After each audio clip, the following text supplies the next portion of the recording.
Hello everyone and welcome to the channel. I'm Emmanuel, I'm an airline pilot, and today I want to do one of those videos again. The downfall of study level simulation with the birth of Microsoft Flight Simulator.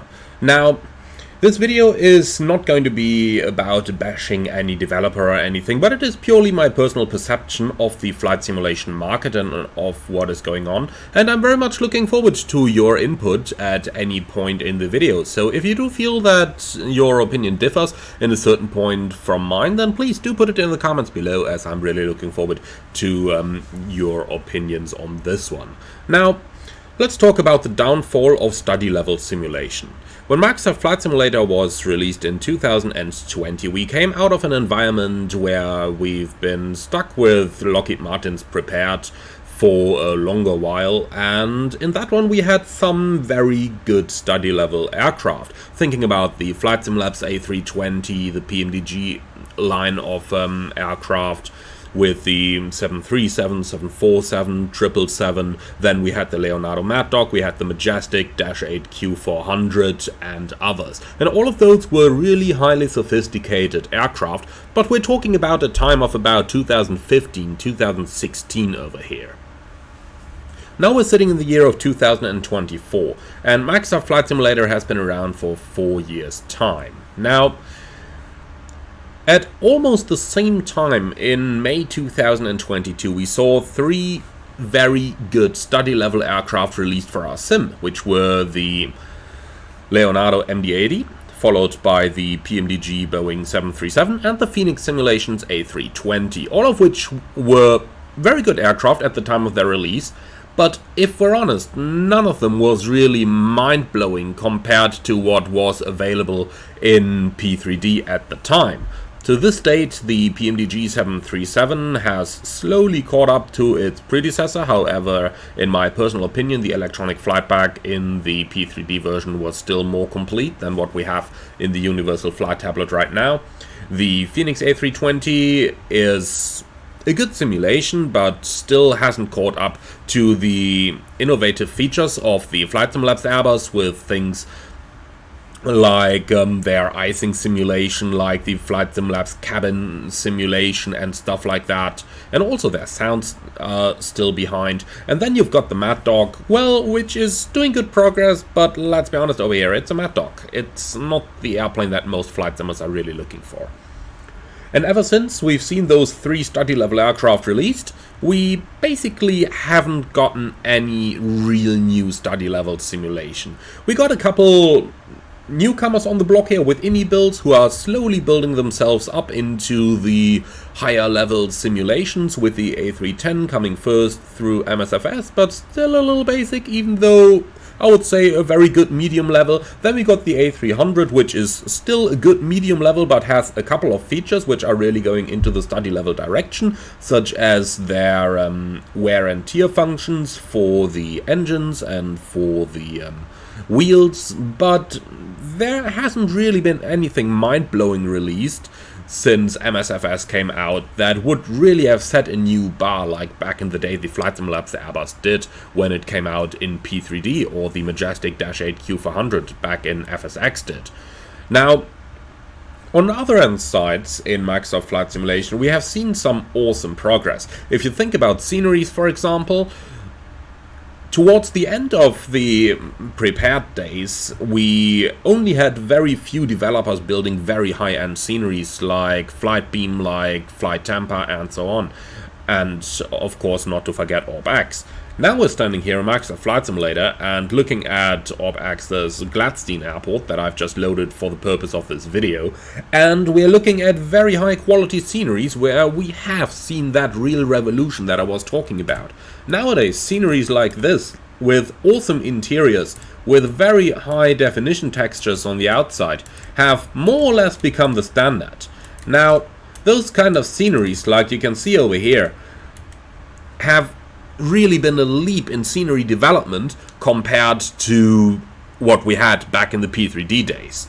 However, in aircraft forms, we don't really see that. But why is it? Well, we're sitting here now 4 years into the lifetime of Microsoft Flight Simulator, and we basically are left with the 737 and an A320 with a 777 somewhere on the horizon, which however already existed for prepared, so that's not a real revolution perhaps. Now, where are all the good aircraft like the Airbus A330, a 737 Classic, Embraer E-Jet, or maybe a Dash 8 Q400? Where are all those aircraft? Now, the market in Microsoft Flight Simulator has grown tremendously, so you would think that it should be easy for a developer to come up with good aircraft and make some good money out of it. Now, for the sake of it, let's just go over a little calculation of how much it probably costs to develop such an aircraft. If we just take a calculator over here and we say that you pay, let's just guesstimate 10 developers, which is probably more than most flight simulation companies employ. But nonetheless, let's just give it a try. So let's say we want to give those developers a good salary of, for example, $6,000 per month. Then we got $6,000 times 10 developers times 12 to calculate the cost per year that it takes to bring out a good aircraft add-on. So we're at $720,000 per year. Now, on top of that, we need to add the time that it takes to develop an add-on like that. And I would say that for a study level add-on, we're looking at somewhere about 2 years' time. So by now, developers should have had plenty of time to create those add-ons. So let's take this amount times 2, and now we're at about, let's round it up, $1.5 million in order to develop a study level aircraft. Now, you are going to add a little bit more time for actually doing some after release stuff. So let's say we just add another $500,000 in order to patch the aircraft once it was released. So now we're talking about $2 million in order to release an airplane like this. Now let's go over a couple of numbers over here. If we just take 2 million to make it easy, and now divided by the average purchase price of an add-on like this, keep in mind we gotta subtract taxes and stuff like that, so let's say the average price is probably somewhere about $60 or so. Let's remove $20 for taxes, then we end up with roughly $40. So if we take the 2 million, divide them by $40, we end up that we need to sell 50,000 copies of an add-on in order to draw even. Now, the real numbers are obviously rather secretive with most developers, but what we can say is that Asobo themselves does estimate the overall user base of Microsoft Flight Simulator at about 15 million, and approximately 4 million of those are actively buying add-ons. Now, add to that the amount that's lost for piracy, which is probably the same sum. I wouldn't be surprised if it is. But we've got a market of 4 million. Now, not all of those are interested in actually getting study level aircraft. So let's just take 10% of those. Then we still end up with 400,000 flight simmers who are potential customers for your aircraft. You need 50,000 in order to draw even on the development costs. So that seems rather a good market to make some money. But for some reason, developers tend to stay out of it, or at least not develop high fidelity study level add-ons that are raising the bar, but developers more seem to be looking at the mediocre level of simmers, but even there we haven't seen many very solid releases.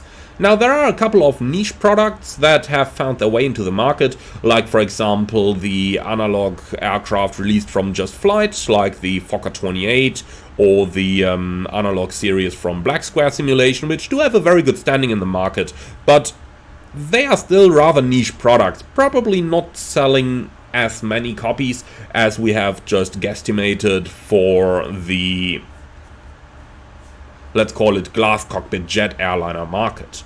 So this leaves us with the question, why do developers not really go into that market? There is a rather rich amount of aircraft for the low-end market. Think about all the aircraft that Captain Sim has released. Think about things like the Bredok 737 MAX, which to this date is probably the best-selling aircraft on Marketplace. But going into the medium-ish level market, we have things like Well, this is where it gets difficult already. Like, what medium-ish level market aircraft do we have there? I tend to put the Unibuild A300 at the upper level of medium-ish, then we probably got the E-Jets at the lower end of medium-ish, but in the middle it already starts getting difficult to actually find aircraft. There is obviously releases like the Antonov 225 and aircraft like that, but those are not really complex glass cockpit aircraft, so it would only be fair to leave those out. We probably have the Aerosoft CRJ and Hans Hartmann's ATR, both of which done by the same developer, in that region, and those are probably selling very good amounts and are probably making some very good money for the time invested, especially taking into account that Hans doesn't run, you know, a 10-people business, but that he's running a little bit smaller business there, so he's probably making some good money off his aircraft. But the overall question that remains is just, why do developers not really go into that market? Why haven't we seen good simulations of, let's say, a 737 Classic, an Airbus A330, an Embraer, and you name it? Why haven't we seen any of that? It seems like there are a lot of flight sim companies which do want to enter the market with aircraft like these, like for example Flight Sim Studios with their Embraer or TFDI with the MD-11, but let's not even talk about Aerosoft and the A330 here, but those aircraft seem to be rather difficult to actually get done, and especially that medium-level market does seem to see a lot of products that have been started but that somehow ended up in the sand. Like, think about the E-Jets 1 year after release, we are still to see that custom FMS and are still stuck with default avionics. Then you've got the MD-11, which can't find its way out of the early access. Well, about the collector's edition early access, we're not even talking about the real early access release for the public. Then we've got the Aerosoft A330, which nobody really knows about what's actually happening with it, but a company like Aerosoft that already had a functioning A330 for prepared, one would think that it can't be too difficult to take the functioning code and just bring that over into the new simulator, especially since we can see with aircraft like the Maddock or like the PMDG that it certainly seems to be possible to convert parts of your code and only newly develop other parts of the code. But overall, the question remains, why are we not seeing more aircraft in a market that does seem very lucrative for developers, and where obviously you got to do a little bit of an investment there, think $2 million, in order to develop something, but that does promise to draw even at only 50,000 copies sold, while the actual market is more like, let's say, about 400,000. So that's a question which I can only leave open over here. I don't believe anybody got a real answer to that at this point, but let me know what you think about what is the reason behind this and why we are not seeing many more innovative and revolutionary aircraft released for the simulator.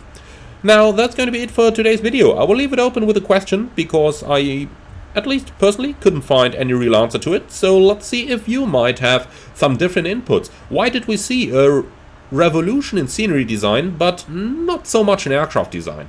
Let me know about it in the comments below. If you liked the video, be sure to leave a like in YouTube as well, as it does really help out the channel. And if you're up for more, don't forget to subscribe to the channel. Thank you very much for watching, everyone, and I'm looking forward to your answers, and then see you all again on the next one.